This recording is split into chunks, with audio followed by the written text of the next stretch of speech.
Shalom and Samkal, Temple Israel of Greater Miami. This is the Social Action or Social Justice Hour. And I'm here with Rabbi David Saperstein, and we're going to talk about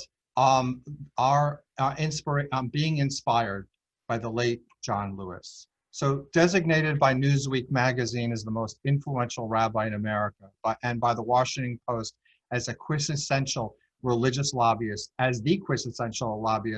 on Capitol Hill. For over 40 years, director of the Religious Action Center of Reform Judaism, David Saperstein represented to Congress and the administration the Reform Jewish movement, the largest segment of American Jewry, in which we're a part of. Under Rabbi Saperstein writes J.J. Goldberg in his book, Jewish Power, the Religious Action Center has become, and I would say is, the most powerful Jewish body in Washington, second only to AIPAC.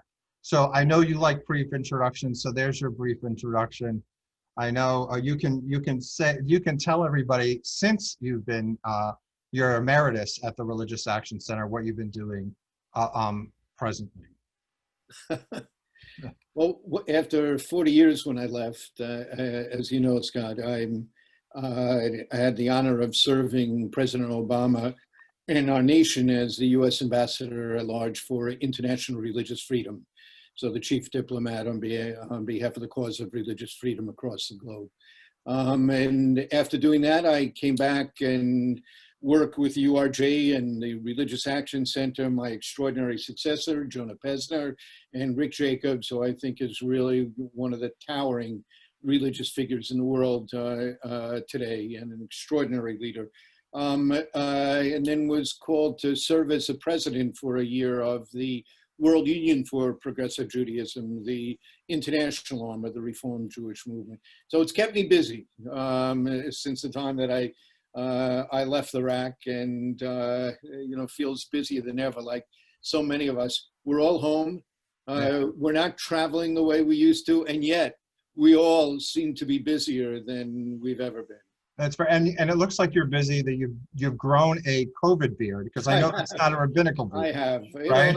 I actually, the last time I grew the beard, it was about 10 years ago.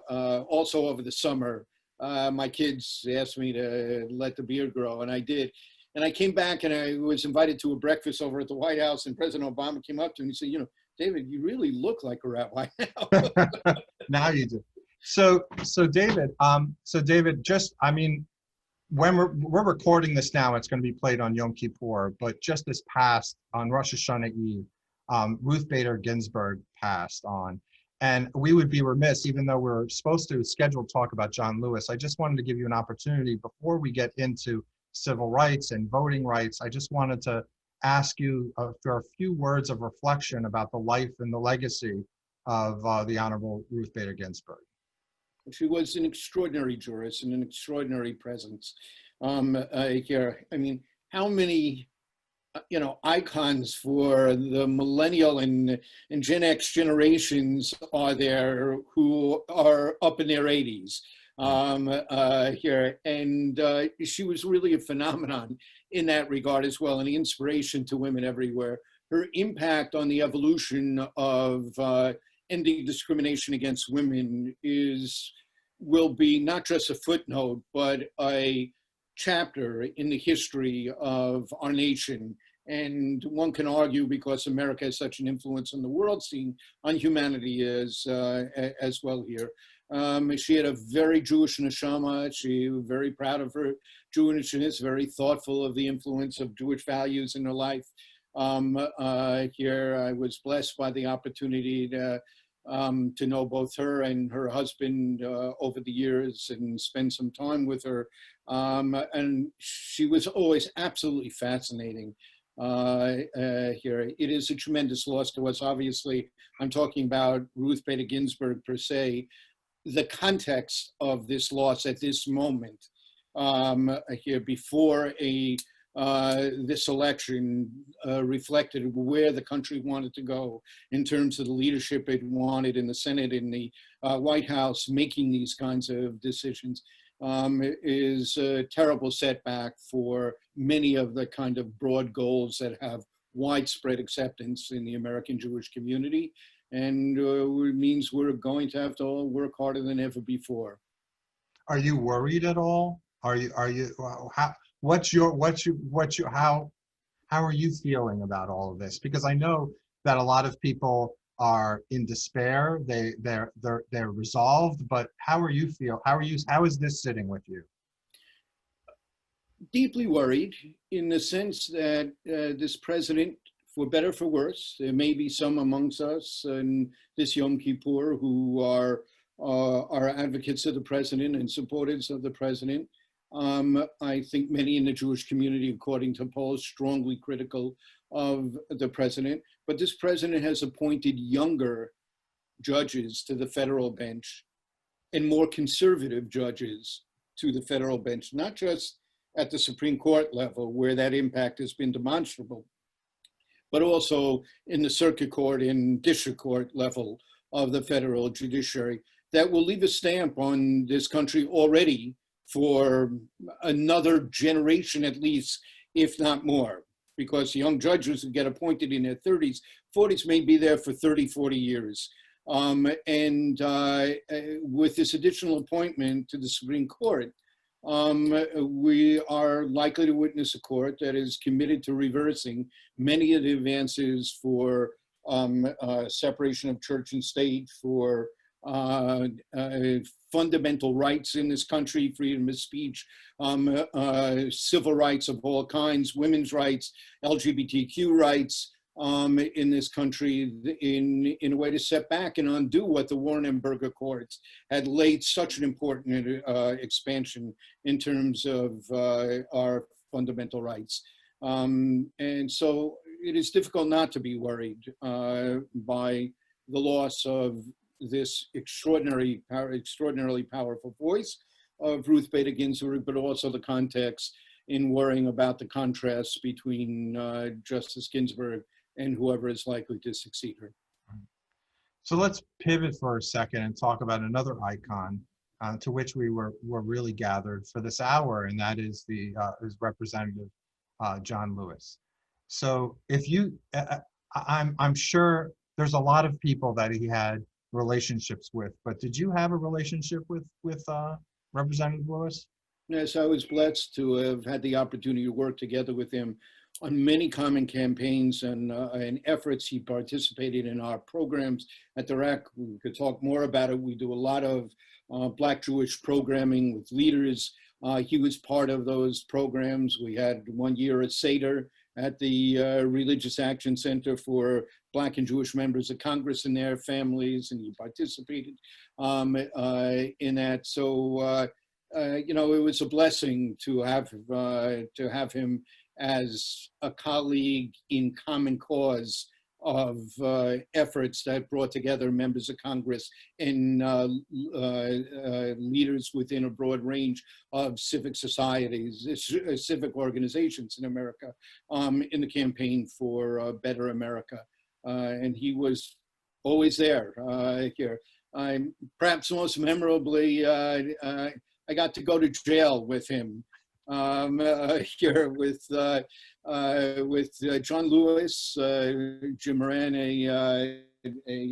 another member of Congress, excuse me, Jim McGovern, another member of Congress here, and with George Clooney and his father.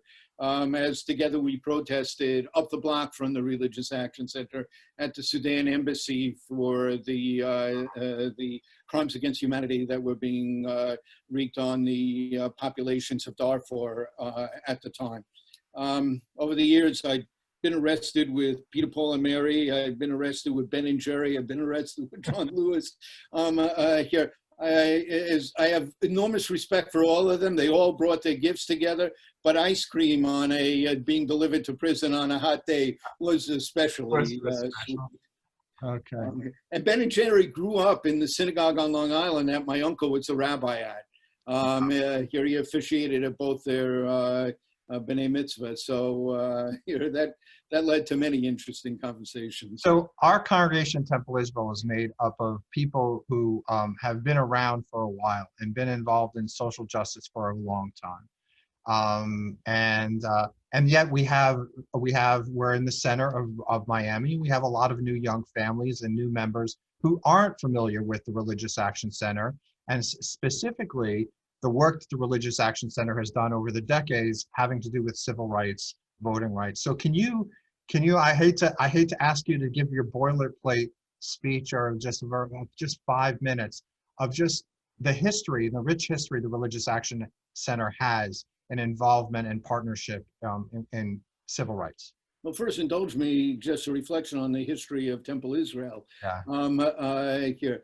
The first public speech of the, 2,000 speeches I've given over my career that I gave was actually in Temple Israel. Wow. Joe Narrett, Steve Jacobs invited me to come down with my brother Mark, my older brother's one of the leading academics of this generation, former president of our Reformed Seminary in England, the Leo Beck College. He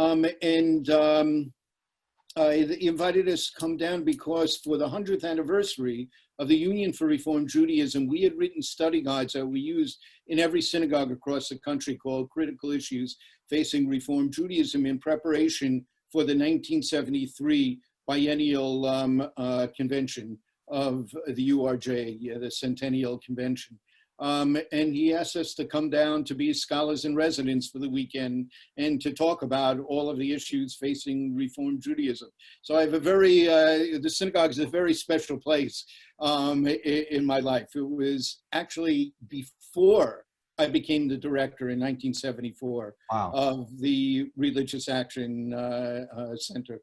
So when I came to the center, it already was an extraordinary symbol of a Jewish commitment to social justice being created in the nation's capital to represent the Reformed Jewish movement and the positions that we had espoused to the Congress of the United States, to the White House, to the administration writ large, through amicus briefs to the Supreme Court of the United States. And my predecessor, Dick Hirsch, who went on to be the formidable president of the World Union for Progressive Judaism, I seem to follow him in my career in different... He's down in Florida now, I think. He lives in Florida, not all that far from you, just He's from Boca. ways north He's in Boca. from you. So, and still at 93 or 94, as sharp as ever, just extraordinary.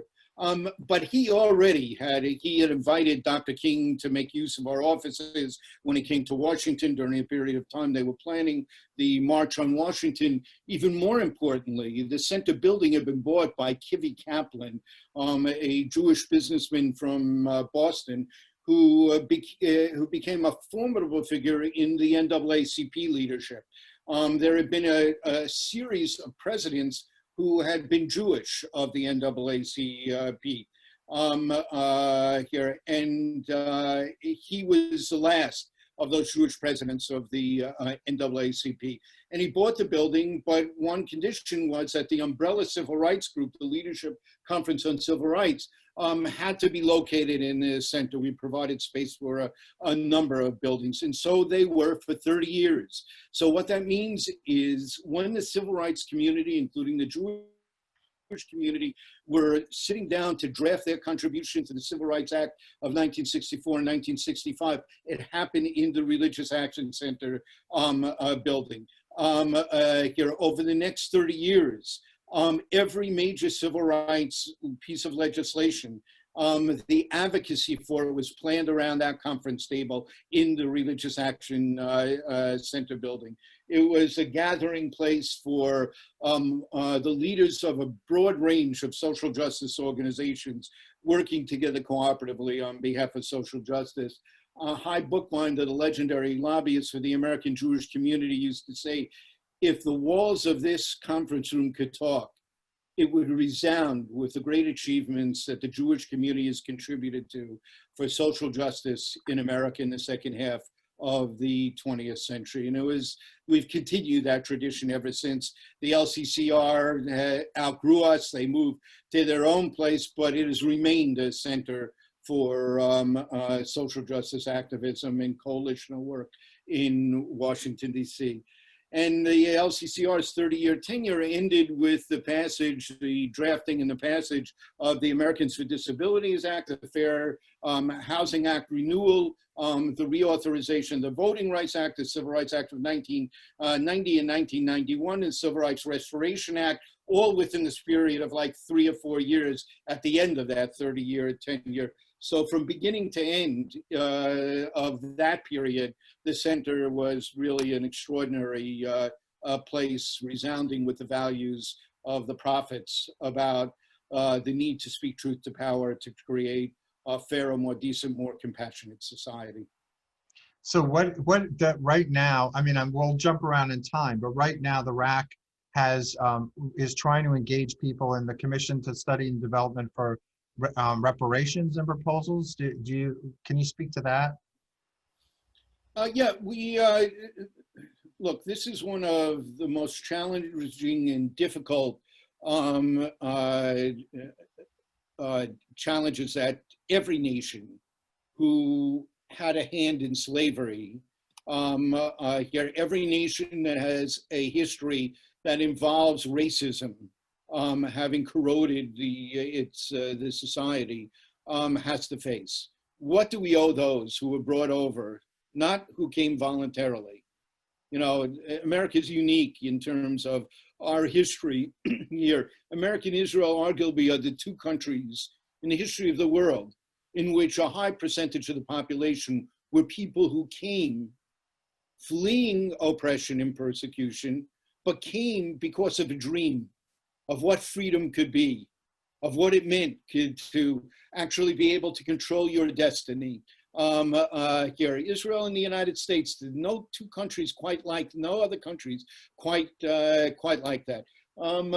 But for those who came, we all benefited from those hundreds of years of the economic benefits of hundreds of years of slavery that was built on the oppression and brutality against people of color in this country. And the same is true with the other original sin of America, and that is the genocidal activity against Native Americans in this country. So what do we owe the descendants of those? We who are recipients of the survivors of the Holocaust, here we know what a difference reparations can make, but as time goes on and you get generation by generation further away, it becomes more challenging and harder to think through both the ethics and the functionality of what reparations look. And yet we felt strongly this is not something we could walk away from. And we urge Congress to set up a process to actually evaluate what options might be about that. And that resolution, I'm proud to say, was passed overwhelmingly, as all of our social justice resolutions are, at the gathering of the thousands of leaders of Reformed Jewish congregations at our biennial conventions. And we will continue to work with members, hopefully on both sides of the aisle, to try and think through what can be done to help offset the damage that was done by these the 2 centuries of slavery. So I know reparations aren't like a hot button issue, but when it does, and like this commission starts its job and we start actually getting into the woods about what are reparations in your opinion and what are not reparations? Like, what would it look like if there are reparations? You know, look, there's a whole range of things. One can talk about actual financial investment in communities whose descendants have been affected by slavery. One can talk about ensuring open up of opportunities, educational opportunities, job opportunities, with intentionality for the descendants of those who have been enslaved in our country, and the impact of that slavery affected not just literally the descendants of them, but the communities of the descendants of them as well. So it becomes very, very challenging and complicated to do, which is why we need to think about it here, not as a political tool, but to think about it over time with bipartisan cooperation in this regard. But I think what motivated us was the recognition that we, who were, as I said, transformed by both the devastation of the Holocaust on the one hand, but the reparations that helped the survivors and the families of the survivors and helped Israel in the early decades of its existence. Here we know what reparations can mean. You may know that there is in the Bible the story of where did the jewels and the gold and the silver that was used to build the golden calf actually come from. Here. And the rabbi said these were reparations for the hundreds of years that Jews have been enslaved in Egypt, that they were entitled to either take or were given here at the time. So these are not new ideas for us to struggle with, and I'm proud that the Jewish community that has benefited from this in the past is joined with the African American community and other communities of conscience in the country to say we really need to think this through and find something that is fair and just to help offset the lasting impact of what slavery has meant.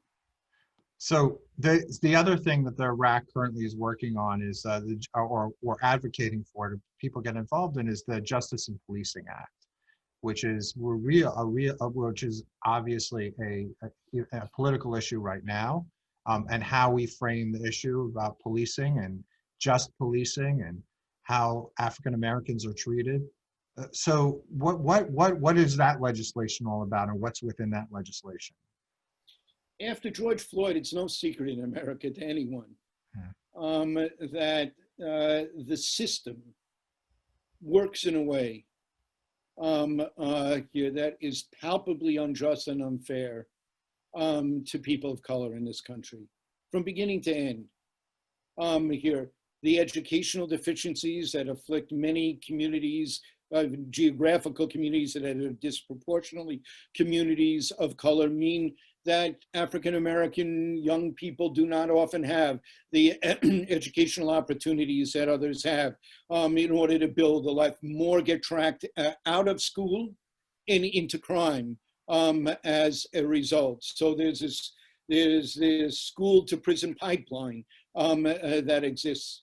African Americans are more likely to be pulled over by the police while they're driving, more likely to be stopped, to be frisked on these streets, more likely to be subject to search warrants in similar situations to whites. If they're more likely, if they are stopped, to end up being shot, to end up being arrested. If they are arrested, they are less likely to be able to get adequate legal representation. Being convicted of the same crime in African American, particularly an African American male, is more likely to be sent to prison as opposed to an alternative sentence. More likely if they go to prison to have it be a longer prison term, longer served and harder to get parole. Here, it is part of a system that we recognize just is not working in any kind of just way. And it is destroying lives, it has ruined families, not just the people who are arrested themselves, but it ruins the lives of the families of those people. Just, I think everyone can imagine how helpless you would feel if your child was caught up in something that led to them being arrested and facing a serious jail sentence here. There has to be a better way to do this that is more equitable, more just, more fair, more options for alternatives to prison as a way to rehabilitate people, because we know our prisons rarely rehabilitate people. So this legislation is aimed at finding paths and ways to come up with other alternatives that will be more just, more equitable, more hopeful. So Black Lives Matter, Black Lives Matter has, or the support of Black Lives Matter has evolved in the Jewish community, certainly in the past 4 or 5 months. Mm-hmm. So can you speak to a little bit about how you feel about Black Lives Matter, and did you have an evolution as well about your support or your feelings about the movement? So I'm glad you use the word movement, because it's not an organization, which is a misimpression that many people have. It is a movement comprised of many different entities and organizations. Here, when he first came on the scene around 4 years ago, the election 4 years ago. One of those groups, the Movement for Black Lives, which is just a single group within the broader coalition movement of Black Lives Matter, passed a platform, several hundred pages on this platform, of which a few paragraphs had very harsh language about Israel, talking its treatment about towards Palestinians being genocidal treatment here. And we were appalled by that, even though many of us who were critics of Israeli policy felt that that is exactly indicative of holding Israel to a different standard than other similarly situated countries are, a different standard than actions taken by other countries in similar situations are. And that kind of double standard really smacks of anti-Semitism when you hold Jews as Jews or a Jewish state as a Jewish state to others. In the act of trying to argue because of whatever ill deeds, it is an illegitimate state that shouldn't exist, and there shouldn't be a Jewish state, makes it even more devastating to the Jewish community. This represented only a small segment of Black Lives Matter at that time. But then the energy about Black Lives Matter kind of dissipated in the face of so many other problems in the last few years until George Floyd. And then that mobilized Black Lives Matter again. And many of us rallied around Black Lives Matter, really to stand together with them on the principles that Black lives really do matter. And singling out Black lives is a statement, Black lives matter. Of course, all lives matter. But singling out those whose lives have been so devastated because of the color of their skin was something that was required of America if it was going to be a country that lived up to its ideals of equality and justice and fairness. And therefore, the URJ passed a statement saying Black Lives Matter is a Jewish value to us. And I would just ask everyone to think about that. Black Lives Matter is a Jewish value. Put aside any organization. Black Lives Matter is a Jewish value. And we stand in coalition with those who assert that proposition here as an American value here. And so we've worked closely with them. That has there's been no resurgence of this effort to manipulate Black Lives Matter to deal with the Middle East issue. It said a lot of key leaders, in the Black community, from Al Sharpton to William Barber and others, said, let's not get distracted here. We have to keep our focus on what's happening here, and we have to agree to disagree on some issues here, but work together on the 90% of the issues that we can all agree on. And that has worked. Our engagement, I think, our active engagement of the Jewish community, of Jews writ large, and the Reform Jewish movement has contributed to the sense of coalitional solidarity and unity that is pushed back against those who would want to impose a limited agenda that's a divisive agenda that could tear that coalition apart. So in the main, I think that has worked, and we continue to work in any kind of peaceful protest.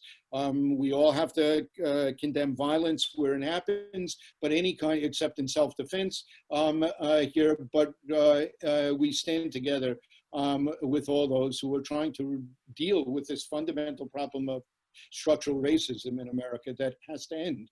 So I wasn't going to go here, but I'm thinking, because it's Yom Kippur, and we're thinking about doing tshuva, and I'm thinking about especially with Black Lives Matter, or you mentioned Al Sharpton's name. So Al Sharpton is somebody who in the Jewish community who people don't sometimes, when they look backwards, don't have an affinity to, but the Religious Action Center has partnered with Al Sharpton, and now with Black Lives Matter, et cetera, et cetera. So how do you speak to that, or how does that bother you when you get critiqued about your coalition partners, and personally sometimes within your personal relationship with them, that they have grown as individuals or as public figures, but sometimes the general public does not see what you're seeing as you push the ball forward in creating partnerships? So let me digress for a moment, just to say something about the broader question about coalitions. First, I believe very strongly in building as broad a coalition as possible on any common issue.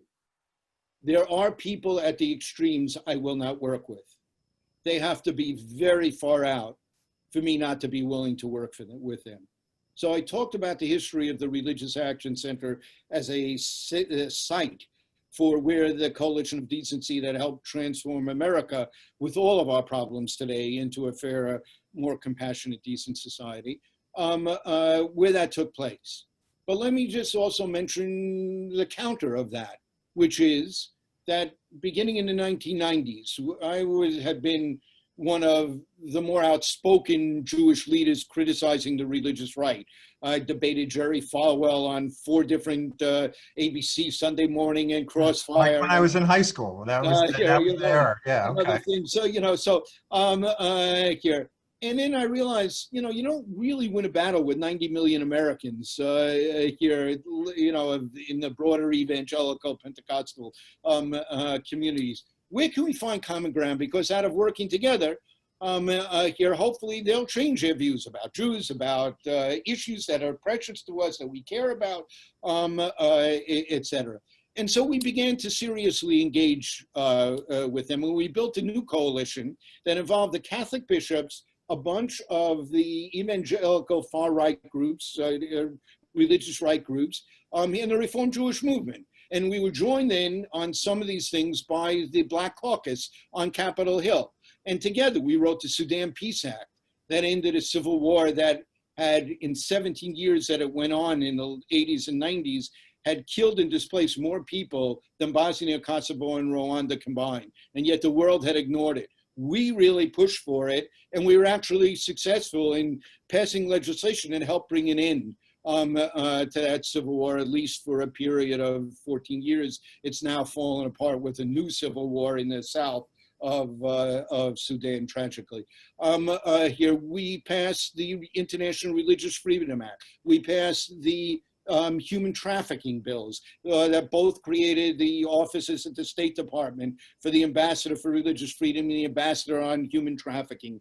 Here, that really strengthened our efforts in those work. We passed a number of other bills. Ironically, I was one of those, that circle, and I think probably numbers about 10,000 who are close friends of the Clintons. Here they seem to know everyone. Yeah. Everyone claims to be a best friend of the Clintons. But we went back a long way. I used to stay with them when I went down to Little Rock. Hillary stayed with us occasionally when she came to Washington. Went back a long way. And I was in the White House for signings as much in the first term of the Bush administration than I had been in either the first or second term of the Clinton. I was there for other reasons more in the Clinton years. But in terms of signings a bill where we work cooperatively with the administration, and we were criticized by some of our liberal friends. Why are you giving a stamp of approval to some, to Falwell, Robertson, people like that? We weren't. Here, the condition was, I made clear to them, I'll work with you, but I will not remain silent on those things you do that are anathema to us, dangerous to America, and dangerous to the Jewish community. They weren't bothered by that. They said, we reserve the same right. Here, now let's work together on these issues that we can work together on. So I say the same thing in terms of the African-American community. The overwhelming number of leaders in the African-American community feel close to the Jewish community, supportive of our concerns. The Black and Jewish caucus in Congress work together day in and day out. They did against apartheid. They did during the Soviet Jewry movement. Here, there's a long tradition of that. Let's not lose sight of that and let the handful of times that something goes terribly wrong to kind of block our vision of the broader perspective on that. So That's great. I mean, I think that's important for people to hear, because people get stuck on one thing, or like just this something that outrages people, and it gets in the way of kind of like that cliche of the great wanting to be great all the time gets in the way of being just good. Yeah, and I'll tell you, another reason for this, that, and there's a split in the Jewish community on this. There are some who say if anyone who is anti-Israel joins a coalition of which I'm part of, here, I'm going to leave. Here. And I say to them, that just isolates the Jewish community. If they figure that out, they'll drive you out of, you're part of a hunger coalition, and some group that's anti-Israel works on trying to feed the hungry on the streets of, on the homeless in America. And you're going to walk from that coalition. If they figure that out, they can drive you out of every coalition. So long as you're there, they're not going to be able to manipulate a coalition to deal with an issue that's not really relevant to what they're doing with. And it's not that you have to do anything, your very presence there leads others to say, wait a minute, here, there's a broad coalition. Don't try to impose that issue on us. We're dealing with the issue of hunger. We're dealing with homelessness. We're dealing with healthcare. We're dealing with civil rights, et cetera. So, you know, there's just doing the right thing is also the wise thing to do in this regard. When a coalition takes a position that is anathema, then it's time to leave. If they try to speak in my name on something, then you can't stay in here. But that's rarely the case in these coalitions, and I'm not going to walk because somebody who may have said or done something troubling to me here becomes part of the coalition. And John Lewis, who's framing our conversation, was one of those people who knew how to form a coalition. And if there was social injustice, he was there. And I don't think he really minded who else was in the room. Well, he truly was. He also cast his net wide, but it didn't stop him or me from being critical of those people when they do or say something that's wrong. And you know, sometimes it leads to uncomfortable moments. But you got to speak your conscience about this. You can't remain silent when someone does or says something. I've had arguments with the leaders in the Black community about how to deal, for instance, with Minister Farrakhan's anti-Semitism. Or misogyny, or anti-LGBTQ statements, et cetera. But here you learn to work together and find common ground, and often the people who are the leaders of the community that the wrongdoer is doing something, and I'm going to be wiser about how to delegitimize and isolate that person than we're going to be. And we have to listen carefully to what our coalitional allies say. John Lewis was great about, was really great about that here. And what John Lewis also was deeply committed to, that I bemoan the loss of, is bipartisanship. If you look at the great achievements that the Black and the Jewish community were part of shaping in the 20th century, not a single one happened because of a partisan vote in the 20th century. Every single one happened, you know, the environmental movement, the women's rights movement, the Soviet Jewry movement, the pro-Israel movement, the civil rights movement, the labor movement. Everyone happened because of a bipartisan coalition of decency on Capitol Hill, and a multiracial, multi-ethnic, multi-religious coalition, nonpartisan coalition of decency in communities across America. John Lewis was a symbol of that kind of coalition. Going down with him, as I did and Jonah did on the 50th anniversary, for the yearly reenactment of marching across Pettus Bridge that John Lewis used to lead. It was an extraordinary experience to stand with him on that bridge here. It really was. But he was a symbol. And there were always Republican members of Congress, senators and congresspersons who were part of those delegations that went down, Scott. He was a living symbol of that. We need bipartisanship to confront the great challenges facing humanity, climate change, the escalation of proliferation of chemical, biological, nuclear weapons in the world, the growing economic equality between the rich and the poor on the global level. We need a coalition of decency. We need the John Lewises right now more than ever. The fact that we are watching this kind of divisive partisanship here manifested the way it is today is such a tragedy. And you know, it's we have to keep plugging away. But the way that the ending of Title V of the Voting Rights Act, done by the Supreme Court in the Shelby case, here, impacted the way votes happen in this country, it means in primaries more and more the people running who are incumbents have to run against people, particularly in the Republican Party, to the more extreme right here, and has to placate those who come to the primaries to vote in this way. I'm really proud of what the reform movement is doing on behalf of fighting for voting rights in the country. I'm proud of your synagogue that is one of the leaders of our campaign. Jews vote disproportionately in America. Over 80% of those eligible to vote, probably higher than any other identifiable ethnic or racial or religious group in America. We're looking for 100%. We have a campaign for that. We're looking for people to get every kid to vote, because we know if someone votes in the first two elections, they'll vote for the rest of their lives. And we're looking to be more assertive in trying to prevent those efforts that are blocking people to vote. When that Shelby case came down in 2013, within days, North Carolina and Texas had passed laws, voter ID laws and other laws, to try and make it harder for people to vote. Here, we've seen a couple of thousand polling places around the country over the last years at a much higher rate after that Supreme Court decision than before.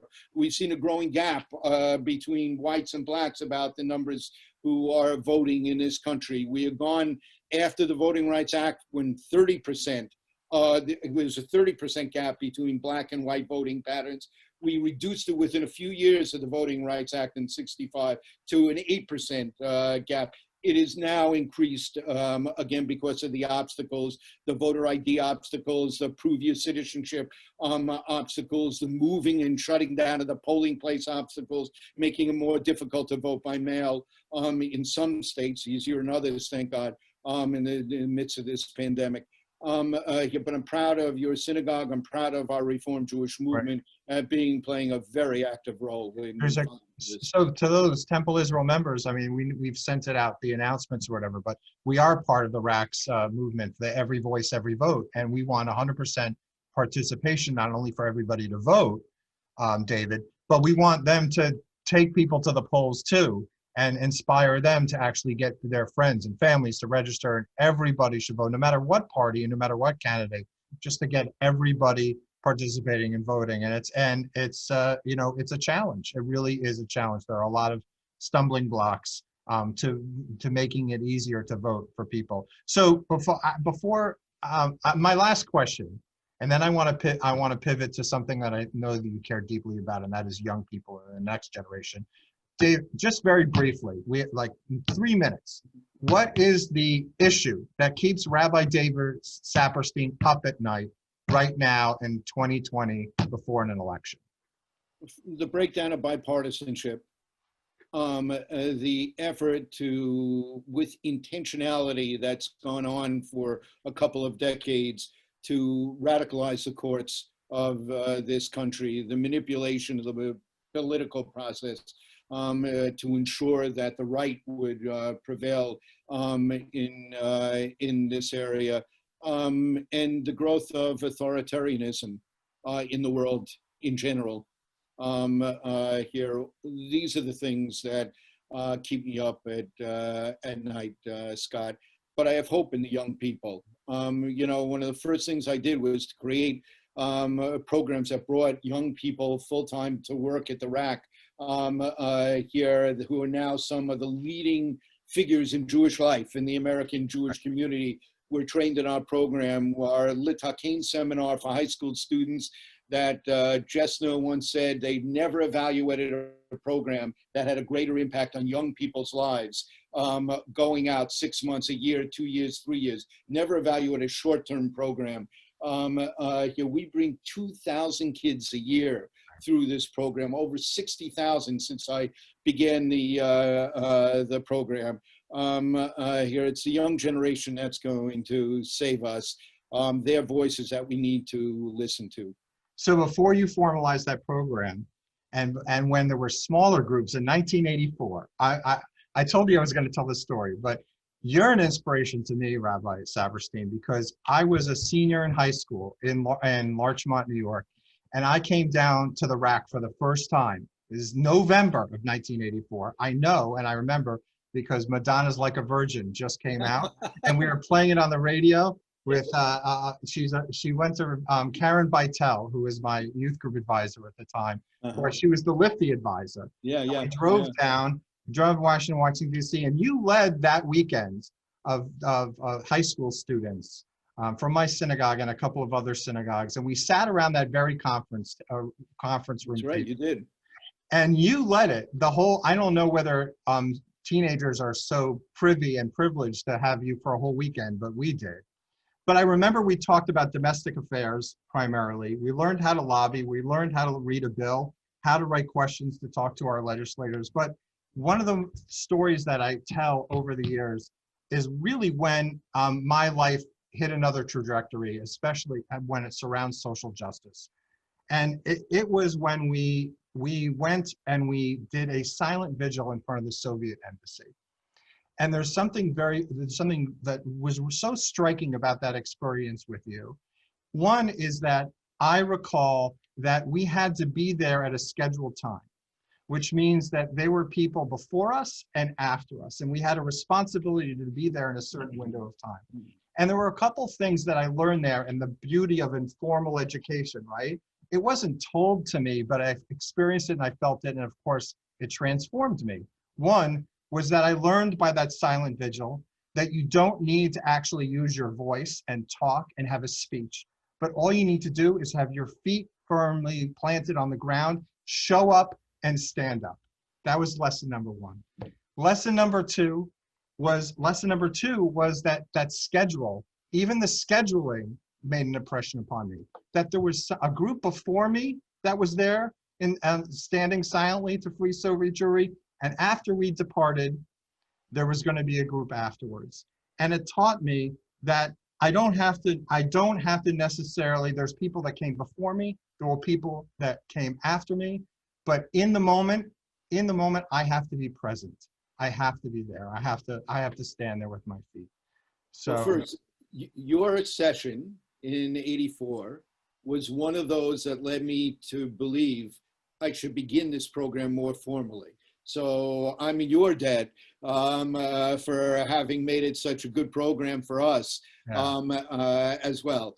And those thousands of kids were affected by that. Secondly, that year I actually went to the Soviet Union here with Al Vorspan, my mentor, here, but also Mary Travers and Peter Paul and Mary played the guitar, and we sang for Refuseniks about that just 2 months after you were there. And what I'm most proud of, that protest was one of the longest standing ongoing protests every day for over 25 years in the history of this country.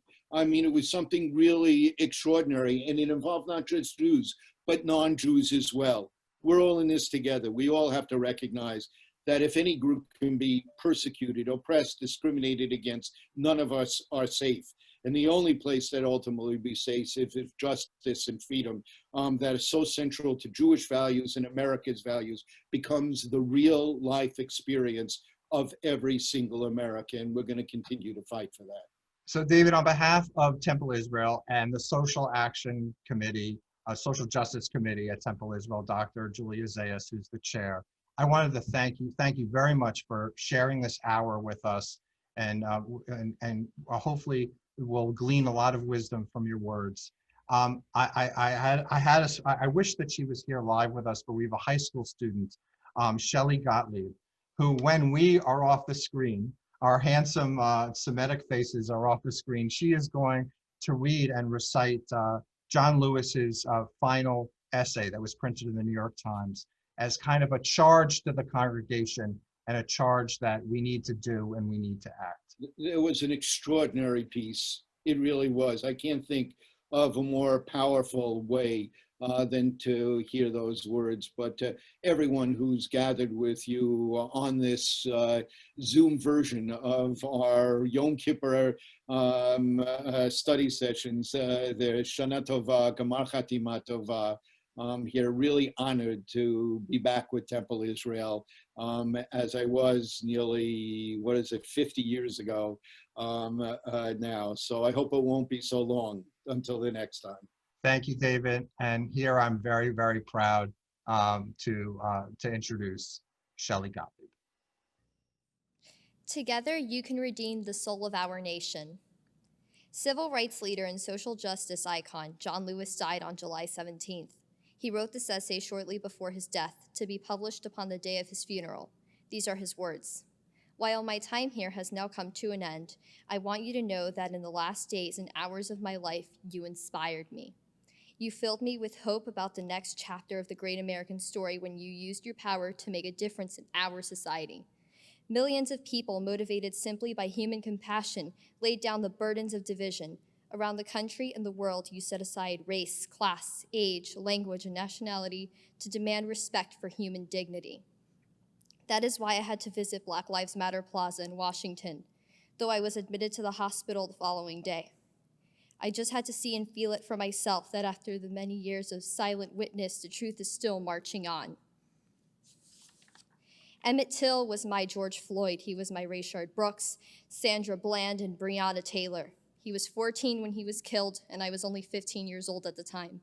I will never, ever forget the moment when it became so clear that he could have easily been me. In those days, fear constrained us like an imaginary prison, and troubling the thoughts of potential brutality committed for no understandable reason were the bars. Though I was surrounded by two loving parents, plenty of brothers, sisters, and cousins, their love could not protect me from the unholy oppression waiting just outside that family circle. Unstrained, unrestrained violence and government-sanctioned terror had the power to turn a simple stroll to the store for some Skittles or an innocent morning jog down the lonesome country road into a nightmare. If we are to survive as one unified nation, we must discover what so readily takes root in our hearts that could rob Mother Emanuel Church in South Carolina of her brightest and best, shoot willing concert goers to Las Vegas, and choke to death the hopes and dreams of a gifted violinist like Elijah McClain. Like so many young people today, I was searching for a way out, or some might say a way in. And then I heard the voice of Dr. Martin Luther King on an old radio. He was talking about the philosophy and discipline of nonviolence. He said we are all complicit when we tolerate injustice. He said it is not enough to say it will get better by and by. He said each of us has a moral obligation to stand up, and speak out. When you see something that is not right, you must say something. You must do something.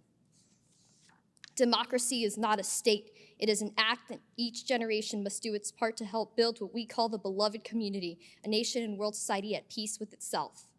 Ordinary people with an extraordinary vision can redeem the soul of America by getting in what I call good trouble, necessary trouble. Voting and participating in the democratic process are key. The vote is the most powerful nonviolent change agent you have in a democratic society. You must use it because it is not guaranteed. You can lose it. You must also study and learn the lessons of history because humanity has been involved in this soul-wrenching existential struggle for a very long time. People on every continent have stood in your shoes through decades and centuries before you. The truth does not change, and that is why the answers worked out long ago can help you find solutions to the challenges of our time. Continue to build on union between movements stretching across the globe because we must put away our willingness to profit from the exploitation of others. Though I may not be here with you, I urge you to answer the highest calling of your heart and stand up for what you truly believe. In my life, I have done all I can to demonstrate that the way of peace, the way of love and nonviolence is the more excellent way. Now it is your turn to let freedom ring. When historians pick up their pens to write the story of the 21st century, let them say that it was your generation who laid down the heavy burdens of hate at last, and that peace finally triumphed over violence, aggression, and war. So I say to you, walk with the wind, brothers and sisters, and let the spirit of peace and the power of everlasting love be your guide.